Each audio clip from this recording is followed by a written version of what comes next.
Hello les amis, comment allez-vous les copains? J'espère que ça va. Une petite vidéo pour cette dernière pleine lune de l'année quand même. Je me suis dit, allez, on n'en a pas fait beaucoup, hein, j'ai pas eu le temps. J'avoue que je fais pas autant de vidéos que j'aimerais en faire. Mais voilà, dès que j'ai l'occasion, je m'y colle. Et c'est la dernière pleine lune. Et c'est une pleine lune en Gémeaux, les gars. On va aller voir avec le tarot des éléments. Je fais du bruit, je suis pas organisée du tout. En plus, on dirait qu'il fait nuit, mais pas. Non, c'est juste l'après-midi, il fait très gris. On va aller voir un petit peu ce que nous réserve cette pleine lune. J'ai le tarot des éléments. Moi, j'ai envie de tirer deux cartes à chaque fois pour aller voir un petit peu ce que ça raconte. Je trouve que les cartes parlent toutes seules, mais elles parlent aussi quand elles sont deux. Il y a une espèce de dialogue qui se fait comme ça et je trouve que c'est super intéressant. Et on a le 5 d'eau qui est le 5 de coupe, qui correspond un peu à le 5 de coupe. Alors, les interprétations sont un peu différentes. Avec ce tarot-là, du coup, je fais ma sauce. N'ayez pas peur. Et le soleil, wow, alors on tire sur la pleine lune et puis c'est le soleil qui se ramène. Avec la conscience et le 5 d'eau, on nous parle de, je suis obligée de mettre les cartes comme ça, on vieillit quand même, hein, le dieu africain du destin. Ok. Le 5 d'eau nous parle de... Vous voyez ces gens là, je sais pas, ils jouent au poirier, ils sont trois, et il y en a un qui a la tête en bas. Ok. Le 5 d'eau, le 5 de coupe, va nous parler d'émotions, évidemment, puisque c'est de l'eau, hein, donc on va nous parler émotions. Là, même, on va nous parler larmes, un peu, vous voyez, des anciennes larmes. Le 5, c'est vraiment les regrets. Dans ce contexte-là, la Lune va nous aider à mettre de la lumière sur ces émotions-là, mettre de la lumière sur les regrets, sur les blessures, sur ce qu'on a fait qu'on n'aurait pas dû faire ou ce qu'on n'a pas fait qu'on aurait dû faire. Vous voyez, ce genre de petites phrases qui hantent et qui viennent nous polluer parfois et la tête et surtout le cœur. Et là, on vient mettre de la conscience dessus, on vient mettre de la lumière dessus. C'est comme si on allait à la rencontre de ces regrets, de ces chagrins, de ces pertes, de ce côté, de ce côté un petit peu amer, de cette amertume-là, et qu'on allait y mettre de la lumière, qu'on allait y mettre de la conscience. Ça a pour effet d'éclairer et un petit peu de comment on va dire ça, démystifier un petit peu ce qu'on croyait de ces regrets-là, c'est-à-dire de leur redonner un aspect beaucoup plus normal, moins effrayant. Vous voyez, quand on éclaire, imaginez qu'on prenne un monstre, qu'on ait un monstre dans le noir, vous savez, comme quand on est petit, qui est ce monstre dans le noir, et on l'imagine, d'accord, et on ne le voit pas vraiment, parce qu'évidemment il est imaginaire, mais on l'imagine et on l'imagine monstrueux. Vous prenez une grosse torche ou même vous allumez la lumière, tout de suite ce monstre soit il disparaît, soit il devient beaucoup plus petit, voire beaucoup plus vulnérable et presque touchant, et presque on a pitié de lui à la fin. Vous voyez, aller à la rencontre d'eux avec la lumière. Là, on nous parle de ça sur cette pleine lune, c'est-à-dire qu'on va aller prendre nos regrets vont être lavés par la lumière. Ils vont ils vont reprendre leur place, leur juste place. C'est-à-dire pas grand-chose en fait. C'est du passé. Ça va les aider à les remettre dans le passé. Ça va, au lieu que ça soit une montagne, d'accord, qu'on s'en fasse une montagne. D'ailleurs, c'est une expression. Ça va redevenir une petite taupinière, une petite motte de terre. Okay. L'idée, c'est d'aller mettre de la conscience, de la lumière sur ces chagrins, ces petites blessures, ces regrets. Vous voyez? Vous voyez ou pas? Alors, on va aller voir. On continue.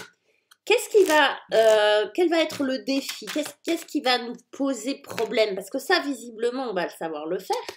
Mais qu'est-ce qui va nous poser un problème dans cette pleine lune? Qu'est-ce qui va nous embêter un petit peu? Alors, Une météorite avec un diable. Les amis, le diable et le 7 de feu qui est le 7 de bâton. Alors, caliente, hein, les gars. Hein. Ce qui nous pose problème, c'est le feu. Le 7 de feu, le 7 de bâton, regardez ces deux personnages qui se disputent. C'est effectivement, c'est une énergie de conflit. De conflit et d'être sur la défensive plutôt que d'être dans l'offensive. Avec le 7 de bâton, on est sur la défensive. Avec le diable, c'est la porte ouverte à tous les amis, c'est-à-dire à toutes les manipulations possibles. Là, ce qu'on ressent, franchement, notre défi là sur cette pleine lune est possible. Alors pour tous ceux qui sont influencés par la pleine lune, les gars, ça va être la susceptibilité. Attention, rentrez pas dans le piège de monsieur là, du diable, qui va venir toucher l'endroit qui fait mal, qui va venir appuyer sur le bon bouton. Il est doué pour ça, il est fort. En plus, on a une pleine lune en Gémeaux, donc on est très travaillé au niveau de... on n'a pas d'épée encore, on va voir si ça sort, mais on est très travaillé au niveau du mental, au niveau du blabla, de l'explication, de l'analyse, de comment ça fonctionne, etc. Et le diable qui arrive comme ça, vous ne l'avez pas vu venir. Redescendons dans le corps. Là, le diable, il va nous parler de ça, de manipulation. Alors, évidemment, ça fait peur comme mot. Il y a peut-être vous manipulez peut-être vous-même, hein, d'accord. C'est peut-être lié à vos addictions, c'est peut-être lié je sais pas moi, à vos dépendances, vous voyez ce que je veux dire, à vos dépendances affectives, à vos dépendances diverses et variées. Ça va être ça le défi. Alors, ça va être le défi, ça va être de combattre ces dépendances, mais c'est un peu simple. Là, avec ce 7 de bâton, vous êtes un peu sur la défensive. Moi, ça me parle de susceptibilité et de faire attention parce que il y a des personnes ou des situations dans lesquelles ça risque de monter, ça risque d'être exacerbé. C'est-à-dire qu'il n'y a pas grand-chose à faire pour nous chatouiller à ce moment-là. Vous voyez ? Donc pour moi, il y a dans l'idée, c'est faisons attention, prenons du recul, parce que cette pleine lune, elle va venir nous titiller, franchement, là où on n'a pas envie d'être titillé.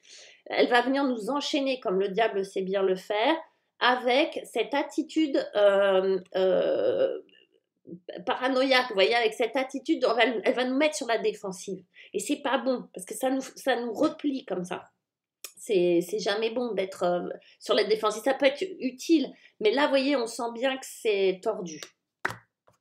C'est tordu, les gars. Ok, on nettoie, on met de la conscience sur nos blessures, nos anciennes blessures, nos regrets et tout. Puis de l'autre côté, il y a le diable qui vient appuyer dessus. C'est, vous voyez, l'énergie dans l'étau dans lequel nous allons nous trouver ce 8 décembre. Allez, on va regarder. Pleine lune. Comment on fait pour s'en sortir, les gars? Ah, c'est mignon. Là, à chaque fois, on a un arcane majeur qui sort. Là, on a le battleur. Mais ouais, mais vous savez que le battleur, c'est l'énergie de toutes les situations. J'allais dire c'est l'homme de toutes les situations, mais MLF, c'est l'énergie de toutes les situations. On a le battleur et on a la brise, le 3 d'air. Le 3 d'épée. Bon. Alors, le 3 d'épée, on sait, c'est une énergie dans le tarot classique qui est aïe, aïe, aïe. Encore une fois, on va parler de blessure, d'un cœur. Vous savez, c'est souvent on le représente avec un cœur et 3 épées plantées dedans. Ça, c'est vraiment l'illustration classique.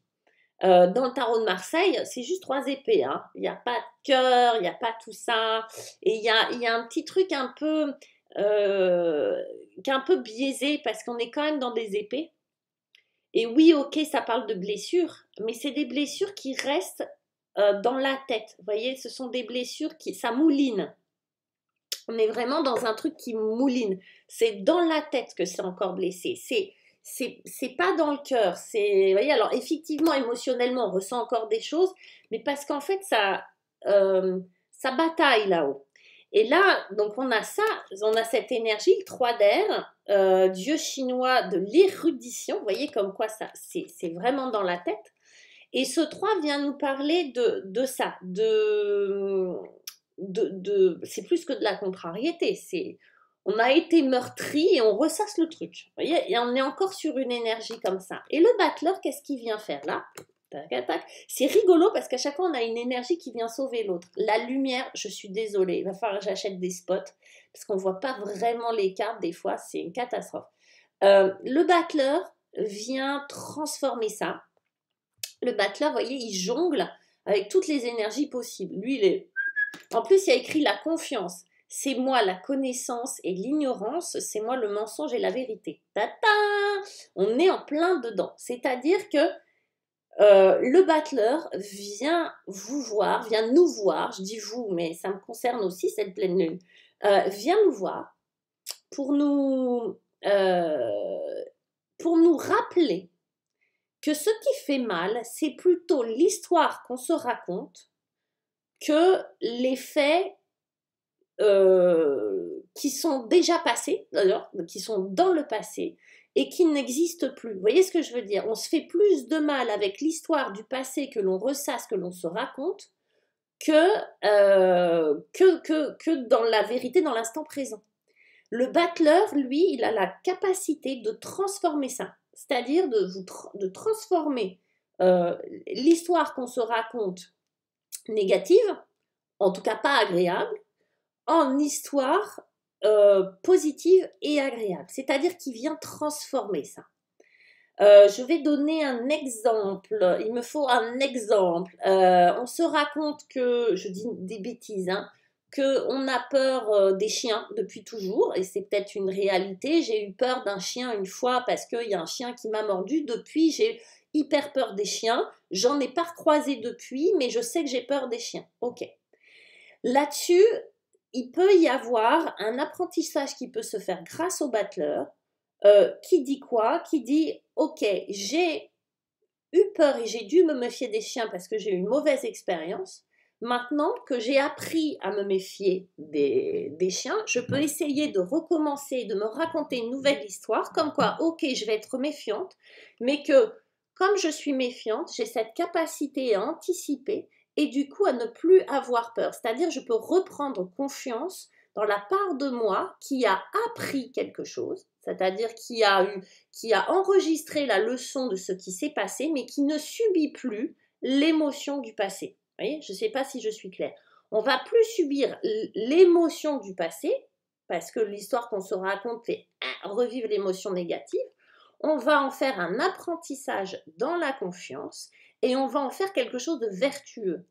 C'est vraiment l'exemple. Alors, l'exemple du chien, bon, c'est pas terrible, mais vous voyez, c'est je me suis cassé la figure. Du coup, c'était pas agréable, mais je reste pas sur ce coup désagréable, c'est-à-dire sur cette blessure-là. J'ai appris quelque chose. J'ai appris à, je sais pas, à ouvrir les yeux quand je marche. Vous voyez ce que je veux dire? C'est un apprentissage. On apprend en confiance. Du coup, j'ai plus d'expérience, du coup, j'ai plus confiance. La confiance vient avec l'expérience. Tous mes exemples, je sais, sont catastrophes. Mais vous voyez, dans l'idée, c'est j'apprends pas de mes erreurs, mais alors pourquoi pas de mes erreurs, mais j'apprends de mes fragilités. J'en fais pas un drame, j'arrête de me raconter que c'est une catastrophe et j'en fais quelque chose, je le transforme en expérience et donc en confiance. Voilà ce qu'il vient de nous dire le battleur. Et ouais, ça finit comment l'histoire? J'aime bien faire un happy end. On va voir si c'est un happy end. On y va. Qu'est-ce que ça va... Alors, en quoi ça va nous porter cette histoire? Et on a encore, les gars, on a encore arcane majeur. C'est-à-dire que, vous voyez, j'ai pas triché, j'ai tiré devant vous. Hein. On a arcane majeur à chaque fois. On a la fille de terre et le pape, les gars. Ok. Alors, la fille de terre. La fille de terre, c'est trop mignon. Je ne vais pas vous lire le nom de la déesse qui est écrit parce que je vais l'écorcher. La lune en hiver, ça s'invente pas quand même. On fait un tirage sur la pleine lune au mois de décembre. Et on a la fille de terre qui est la déesse de la lune en hiver. C'est pas beau. Pour finir le tirage, avec le pape, s'il vous plaît. D'accord ? Oh là là, c'est beau tout ça. Alors la fille de terre va nous parler de ça, de cette lune en hiver. Vous voyez, ces deux personnages qui viennent prendre cette lune-là. Il y a quelque chose d'extrêmement juvénile, d'extrêmement rassurant, de très doux avec cette lune de terre. Avec cette lune, n'importe quoi, je confonds. Avec cette fille de terre qui est la lune en hiver. Vous voyez, la lune, c'est le denier. C'est le denier. La terre, c'est les deniers hein, dans le tarot. Donc, on a affaire à la fille de denier, qui est un petit peu, c'est la sœur du valet de denier. Vous voyez, c'est une énergie plus féminine, donc plus réceptive que le valet qui va être plus ou le fils hein, de terre, là en l'occurrence, mais qui va être plus dans l'action, dans le nouveau départ, dans la volonté d'expérimenter et de nouvelles choses. La fille, elle, c'est la même chose, mais c'est une énergie plus féminine, du coup, c'est plus dans le ressenti. On est plus dans une réceptivité, dans la relation qu'on a avec nous-mêmes, d'accord? Dans l'idée de commencer quelque chose. C'est, à mon avis, c'est de l'ordre du subtil, cette chose-là, où on va sentir du coup comme on a transformé les blessures en quelque chose de vertueux, de bon, en une expérience et en une confiance. C'est pas de l'estime de soi, hein, c'est de la confiance. Donc on voit bien que la confiance, ça passe par l'expérience. Vous voyez, j'ai pas confiance en moi pour conduire un bus, ok? Parce que j'en ai pas l'expérience. C'est pas pareil que l'estime de soi, qui est autre chose. La fille de terre, donc la fille de denier, vient nous parler de ça, de quelque chose qui se restaure à l'intérieur de nous. Un nouveau départ. Et comme c'est de la terre, on est dans la matière. Donc il est fort probable que vous le sentiez au niveau du corps, que vous sentiez vraiment quelque chose qui se restaure, quelque chose qui se répare, quelque chose qui, j'allais dire, rajeunit à l'intérieur. On est dans la matière, ok? Donc c'est un nouveau départ, et là pour moi on parle du corps, oui, mais comme on a cette subtilité que c'est quand même la lune d'hiver, la lune c'est quoi? C'est l'inconscient. Okay, grâce à l'inconscient, grâce à nos parts inconscientes qui ont fait le ménage, d'accord? On a fait le ménage, on a mis de la conscience, on a mis de la confiance, ok? On a été averti que le diable il pouvait pointer son nez, on a restauré quelque chose de précieux à l'intérieur de nous, une part inconsciente de nous, et du coup on a restauré quelque chose au niveau physique. On va mieux, du style j'ai plus peur, donc j'ai plus mal au ventre et je me sens mieux, ok? Et puis on a le pape qui vient nous parler en association, qui vient renforcer ce truc-là, et qui vient nous dire, alors j'aime bien dire les petites phrases, qui nous parlent de croyance, et qui va dire, je suis sans péché, et la racine du péché est issue de moi. Vous voyez les gars? Je rappelle ce que c'est qu'un péché. Littéralement, le péché, ça veut dire rater la cible. Manquer la cible, d'accord? Ça ne veut pas dire j'ai fait un truc de mal, etc., etc. La lumière est une catastrophe, je m'en aperçois. Mais c'est pas grave, on s'en fiche. Le péché, c'est rater la cible, c'est manquer son objectif, d'accord? L'objectif étant d'être un individu, c'est-à-dire d'être uni et non divisé, comme le diabolos voudrait bien le faire, diabolos qui veut dire division. Donc c'est être uni, c'est être parfait dans ce que l'on est. C'est pas être parfait en règle générale, ça veut rien dire. Être parfait dans ce que l'on est. Et ça va nous parler de croyance. C'est comme si, oh, c'est mignon, il y a ce côté restauration intérieure, restauration au niveau du corps et au niveau inconscient, d'accord? Comme si on avait fait un joli petit travail grâce à cette pleine lune de allez, ça brasse, je sors, j'allais dire un gros mot, je sors la merde, je nettoie tout ça et je remets de l'ordre. Et l'armoire, je la re-range comme j'ai envie, qu'avec les choses qui me font du bien. Et ça me change ma croyance, ça me change peut-être mes croyances, ou ça affirme des croyances qui sont bonnes pour moi. Avec le pape, on est vraiment dans...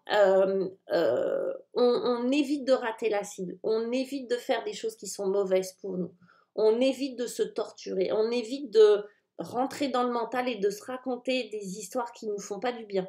Donc, on est vraiment dans une espèce de narration comme ça, où on va petit à petit, grâce aux épreuves, mais grâce aussi aux énergies qui viennent nous aider, c'est-à-dire il y a vraiment quelque chose qui contrebalance à chaque fois, on va venir restaurer peut-être une histoire et rediriger ce qu'on appelle parfois en hypnose la redirection d'une histoire de vie.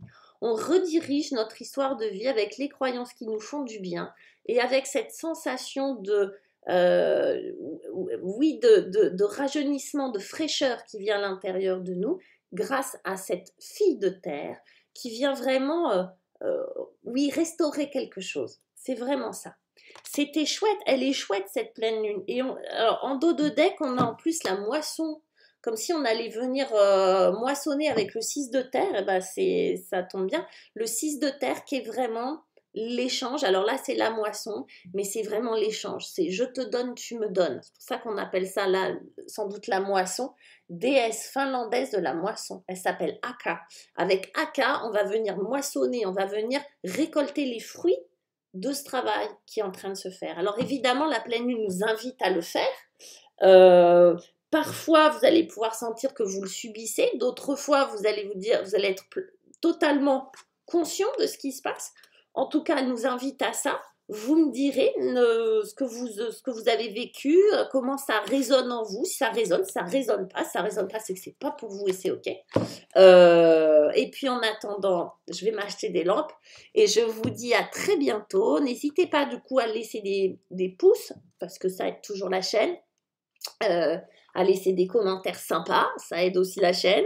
Et puis si jamais vous avez besoin, envie de découvrir, de faire un tirage, de faire une lecture de tarot avec moi, il y a plusieurs formules possibles, j'avais fait une vidéo là-dessus. Vous m'écrivez à l'adresse email qui est en dessous ou bien vous me joignez sur Instagram ou sur Facebook et puis ce sera avec plaisir qu'on prendra rendez-vous et puis qu'on ira voir un petit peu ce qui va se passer pour vous sur cette nouvelle année, sur 2023. Ça peut être intéressant de commencer l'année avec un petit bilan, avec quelque chose à se mettre sous la dent, histoire de voir où on va. Voilà, en tout cas, c'est avec plaisir. Je reste à votre disposition, comme on dit. Je vous embrasse et puis tout plein de choses pour cette fin d'année. Je vous dis à bientôt. Ciao.